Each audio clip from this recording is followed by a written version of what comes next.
Bienvenidos a un programa más de la serie. Hoy en adelante, los trabajadores de Johnson Controls en México luchan por el derecho a elegir sus sindicatos. También acompáñenos a visitar el Centro de Antropología Urbana y el Poctapoc, un juego de pelota practicado por los mayas y los aztecas. Una delegación de Johnson Controls de México llegó a Milwaukee en junio pasado, urgiendo a los directivos de esta compañía a escuchar el caso de un trabajador despedido por tratar de iniciar un nuevo sindicato. La delegación también afirmó que porque en Johnson Controls Finsa en Puebla tienen un sindicato impuesto por la compañía, se cometen serias violaciones contra los derechos del trabajador. Veamos este reportaje de Salvador Gómez. Johnson Controls is to stand by their public position as a company where, quote, employees can express their ideas, and a workplace that, quote, emphasizes integrity and ethics, then chairman will meet with the workers and listen to their very serious and legitimate grievances. En junio pasado, aquí en Milwaukee se llevó a cabo una manifestación en las afueras de la empresa Johnson Controls. En ella, representantes de los trabajadores de Johnson Controls Puebla, México, estuvieron presentes con el propósito de denunciar las violaciones de los derechos laborales de los trabajadores de ese lugar. Estamos aquí en solidaridad con los trabajadores de la compañía Johnson Controls en México, un trabajador que viene aquí representando a sus trabajadores allá para exigir que la compañía Johnson Controls, el presidente, el director, reconozca el sindicato independiente que ellos eligieron democráticamente y que se siente a escuchar las necesidades muy grandes que ellos están enfrentando. Y en especial a los directivos de Johnson and especially the management here of Johnson Controls in Milwaukee. Estoy aquí para hacer unas denuncias de violaciones sobre nuestros derechos humanos laborales. Bueno, yo ahorita vengo representando a una coalición de trabajadores y hemos sido amenazados por tratar de educar a los demás compañeros sobre sus derechos laborales, amenazados que nos van a golpear. Bueno, hay compañeros que los han llegado a golpear, entonces pues ya tienen mucho miedo los compañeros. Yo trabajé 14 años para la empresa, llevo 2 años que me despidieron, entonces ahorita entablamos una demanda por reinstalación y llevamos más de 1 año en espera de que nos den fecha de reinstalación. Esta es una prueba de los trabajadores que no recibieron utilidades porque la empresa se declaró en cero, solo dio un remanente, si se dan cuenta acá. Soy Blanca Velázquez Díaz, coordinadora del Centro de Apoyo al Trabajador.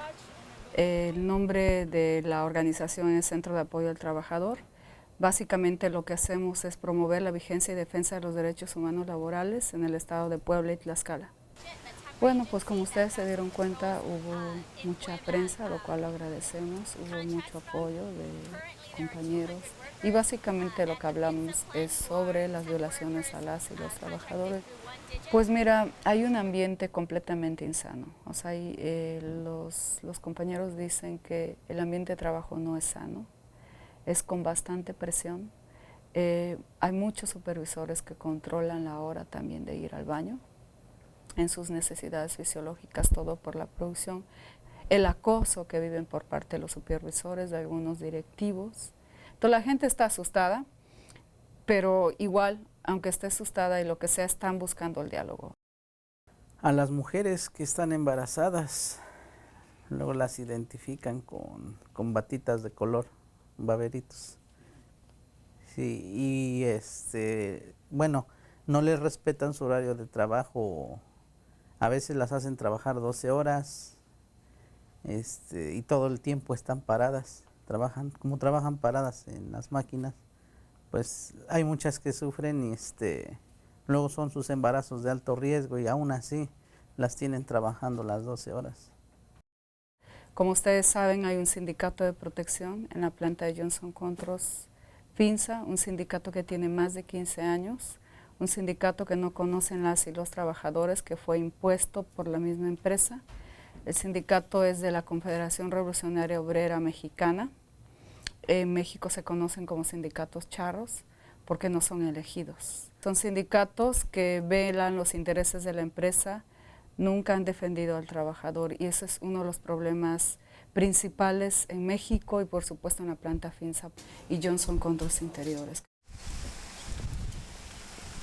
Uno de los propósitos de la manifestación fue el entregar a Johnson Controls un comunicado que exponía las condiciones laborales y las necesidades de los trabajadores de Puebla.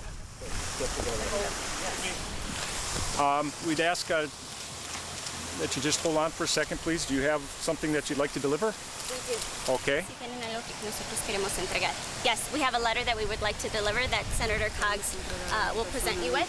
Okay, what I would like to do, sir, one representative from your group, I will escort that person to meet a representative from Johnson Controls, and you can take care of that, okay? Hubo una carta de parte del representante Pedro Colón que se entregó a la compañía. Rehusaron entrar a la delegación entera que incluía al senador Coggs, pero básicamente con ese mismo fin de que quiere que se reconozca el sindicato independiente y también que se escuchen de los problemas que existen. Well, I am the chair of the Senate Labor Committee, and it seems to me, in terms of fairness, that if a delegation of organized workers come all the way from Puebla, Mexico, to speak to the headquarters of Johnson Control to file a grievance and ask for fair treatment, that they in fact should be heard. And it appears that they will take the letter that has been sent to them from the legislature, but they don't really want to hear the workers, and that's quite a shame because the workers have come so far to make an important point. The main thing that the workers are demanding, they want Johnson Controls to recognize that they, as citizens of Mexico, which is allegedly a democratic country, have the right to exercise their democratic right to form a union that is not controlled by the company.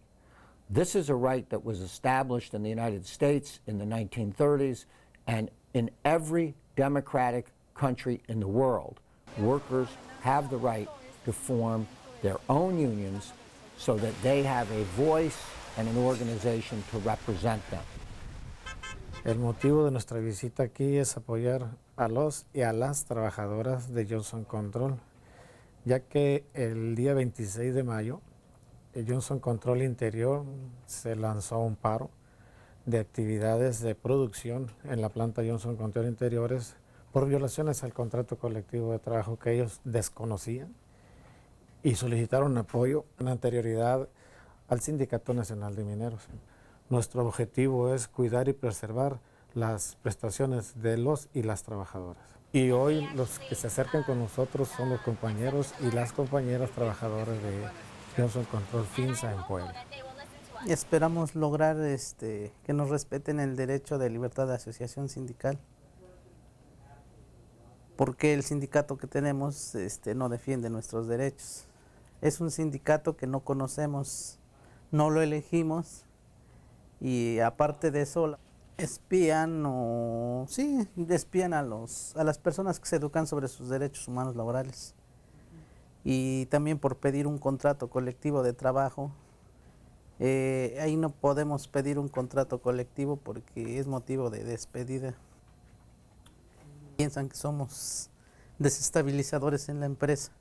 Es bien difícil tener un sindicato independiente en México porque las leyes mexicanas son bastante escuetas, ¿no? Sobre todo para los intereses de las grandes corporaciones como Johnson Controls. En el estado de Puebla a esta empresa la tienen como una empresa mundialmente reconocida, sabemos localmente reconocida como una empresa buena, ¿no? Como una empresa que cuida a sus trabajadores y trabajadoras, como una empresa que respeta los derechos de los trabajadores, pero con todo esto que ha sucedido hemos evidenciado una vez más que estas empresas que llegan a estos países de tercer mundo llegan a explotar a las y los trabajadores.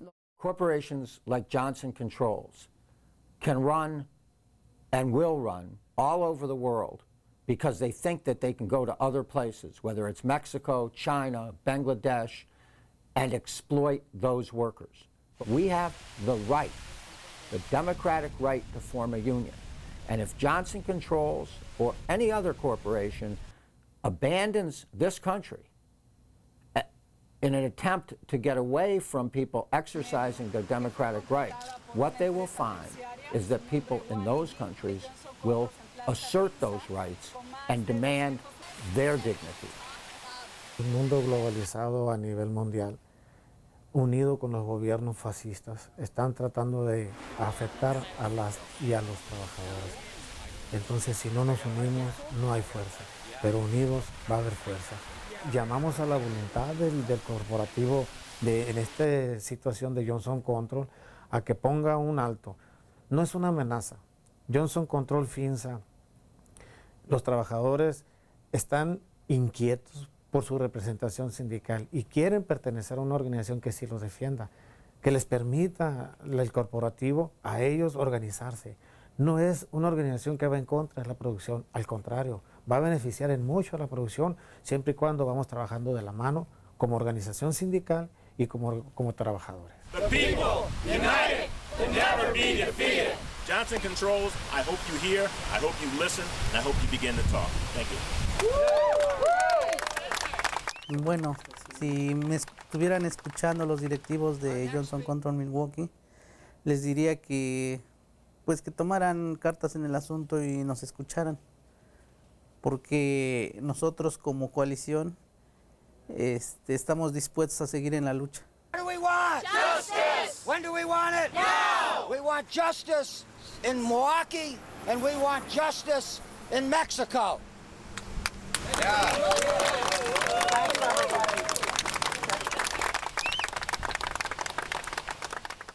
Johnson Controls es un patrocinador de Adelante en la televisión pública de Milwaukee. Johnson Control no aceptó nuestra invitación a una entrevista, pero decidió enviar un comunicado en respuesta a nuestro seguimiento de este caso. Desde la grabación de este reportaje en agosto, la planta de Johnson Control Interiores ratificó por segunda vez su acuerdo con la nueva Unión de Mineros y Trabajadores Metalúrgicos. Esto ocurrió porque el primer acuerdo firmado en mayo no estaba siendo respetado y también debido a un incidente en el cual 2 trabajadores fueron golpeados dentro de la planta por miembros de la unión anterior, COS, lo cual causó una huelga de 3 días. La respuesta de Johnson Control es que la compañía ha estado trabajando con la Unión de Mineros desde mayo del 2010, al tiempo de que inició el cierre de su acuerdo con el sindicato COS. Johnson Control aclara que la pelea fue entre trabajadores de sindicatos opuestos y que Johnson Control no apoya la violencia ni las amenazas. En una segunda planta de la misma ciudad tenemos reportes de que Jorge Águila, el trabajador de FINSA que inició una demanda contra Johnson Control, no ha tenido ningún progreso en su caso, aun cuando fue a la única persona de la delegación a la que Johnson Control aceptó recibir durante su visita a Milwaukee. Johnson Control responde que es una práctica general el no hacer comentarios sobre exempleados o empleados de la compañía.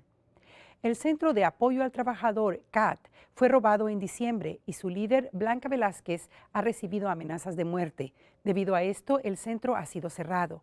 A lo que Johnson Control responde que la administración ha comunicado a sus representantes y empleados que no apoya la violencia ni las amenazas. En otro tema, cada vecindario tiene su propia evolución. Milwaukee es muy afortunado de contar con su propio centro de antropología urbana, lo que tiene como misión llevar a cabo investigaciones sobre la cultura y tradiciones orales. Recientemente también ha creado The Old South Side Settlement Museum, con el fin de ayudar a preservar la riqueza cultural de Lincoln Village. This may be the most diverse neighborhood in all of Milwaukee. When we've done our surveys, we discovered there's 109 nations that live in this neighborhood. I was born and raised here, literally, and I still live here. Most of our neighbors, first of all, were Polish and Irish and German, and we were like the only Hispanics here. This used to be a solidly Polish neighborhood. The Poles were sort of insulated in this neighborhood. They had their own language, their own newspapers and everything. There was a Mexican-American family that moved to the Lincoln Village neighborhood in 1956. It was the Valentino Figueroa family. But the father was very concerned about how they'd fit into this solidly Polish neighborhood. So what the father told the kids was, if anyone says to you, how come your skin's a little darker than ours, and how come you speak a different language other than Polish or English, then the father instructed the kids to say that they were from Bayview and they were Italians. We are in the kitchen that represents the 1950s era, and this is when the Figueroa family lived here. We wanted to use the pantry area to show the ethnic identity that they mainly hid away for a small amount of time while they were in the neighborhood. And then what happened was a lot of the kids began to notice that there were a lot of similarities between their culture, their Mexican-American culture, and the Polish-American culture. They began to realize they had so many common denominators. Both were very heavily Roman Catholic. They connected so well when the Latinos started to move in to the neighborhood. If a family is looking to move somewhere, the first thing they're looking for, if they're very, very religious, is they're looking for a church, someplace they can go to worship. So they're looking for the Catholic churches, and of course that would be the case in Polish neighborhoods. First, of course, we had the civil rights movement and the fair housing marches in the 1960s. And one of the destinations of the fair housing marches was actually Kosciuszko Park.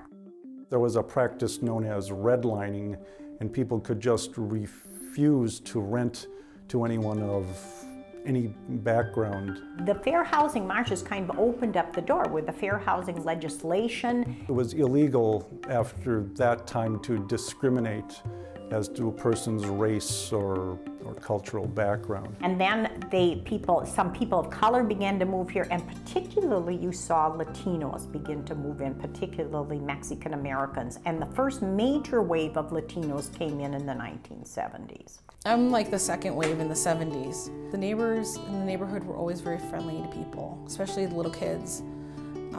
We played in the parks together, and we played baseball together. We had picnics together. My friend growing up across the street that I'm still friends with today, she was Polish, Irish, and German. So they did a little bit of all that. So I got a little bit of all that from her culture, from her. In other cities where you did have a very definable Polish population, such as, well, Milwaukee and Chicago, you would see that pattern, that Latinos, particularly Mexican Americans, would move right next door to Eastern Europeans and particularly Polish American populations. And the reasons are multiple. We celebrate the same holidays for the most part.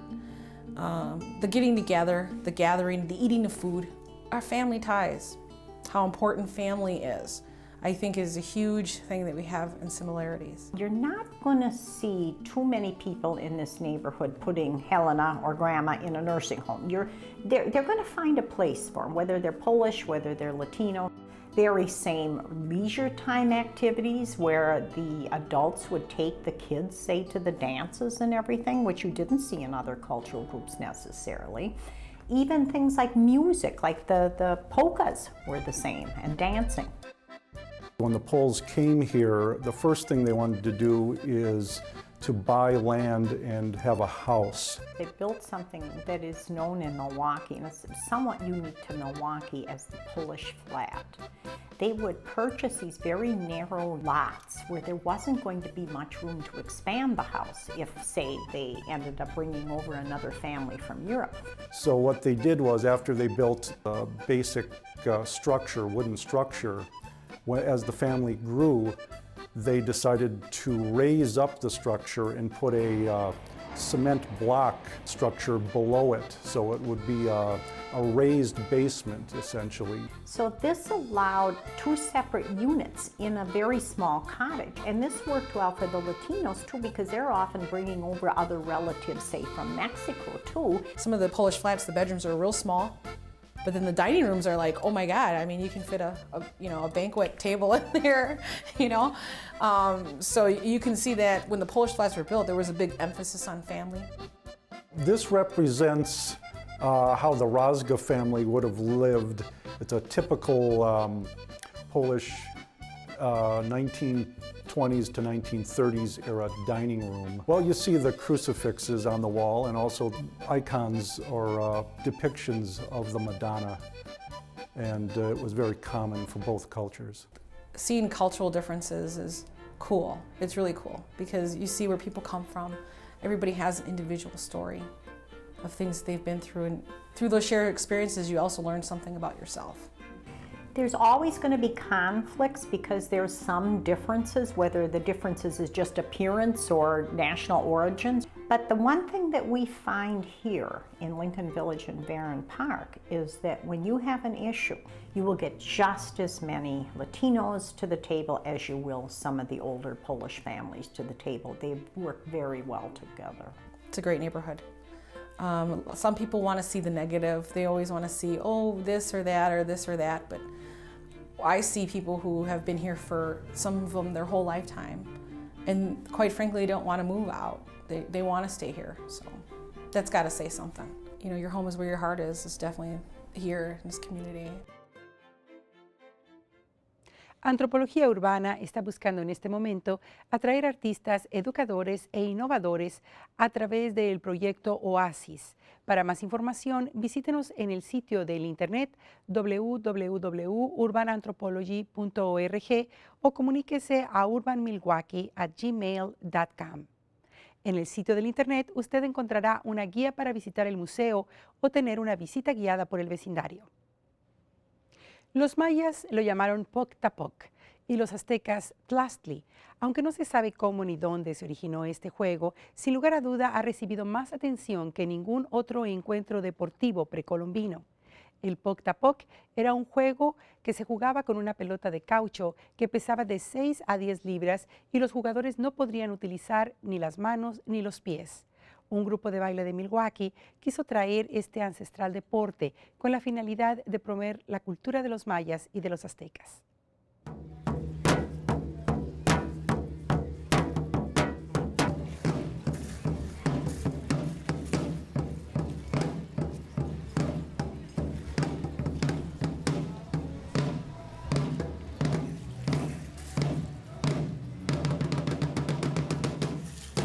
El juego de pelota prehispánico Poctapoc, eso es el nombre que se le da en el lenguaje de los mayas. Los aztecas le llaman Tlachtli y es un juego de pelota prehispánico que da la oportunidad o daba la oportunidad en tiempos pasados de poder arreglar conflictos entre pueblos y diferentes civilizaciones dentro de todo México, que en años pasados México era más de 60 países. Actualmente le decimos México por la palabra de los náhuatl, de los aztecas, mexica, que eso es lo que identifica a los aztecas.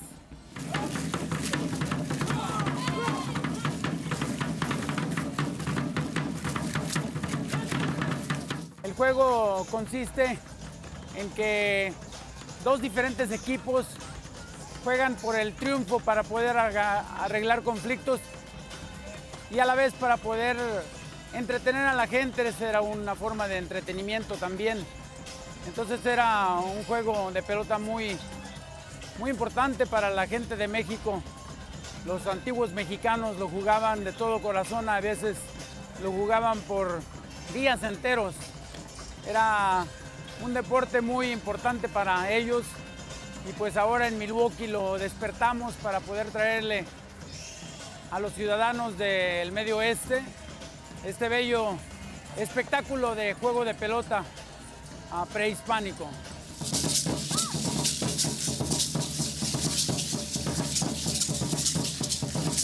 La procesión inicial del Poctapoc, entra toda la procesión y en sí entra una de las princesas para poder dedicarle el show a la princesa, el juego de pelota a la princesa.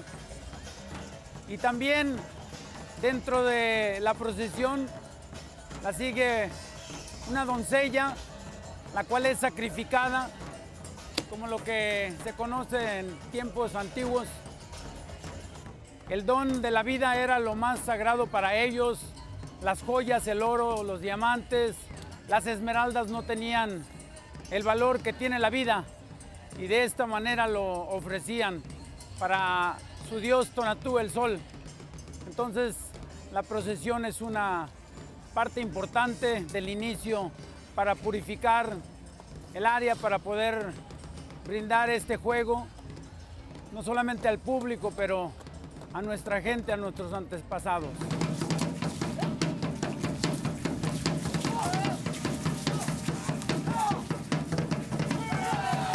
Estamos iniciando el juego de pelota prehispánico Poctapoc. Tenemos muy poco tiempo con este proyecto importante y queremos que la gente sepa que esto va a evolucionar y lo vamos a perfeccionar, le vamos a agregar mucho. Entonces esperen cosas bellas de Ballet Folclórico México de los hermanos Ávila en años que vienen.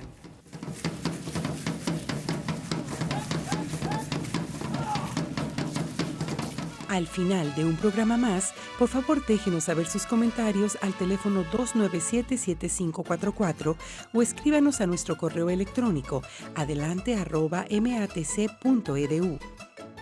Visítenos en nuestro sitio del internet en mptv.org y en Facebook. Sintonícenos en canal 10.1 o 36.2 todos los martes a las 6:30 de la tarde. Y en canal 36.1 los miércoles a las 12:30 de la medianoche y los domingos a las 5:30 de la tarde. Soy Patricia Gómez, muy buenas noches.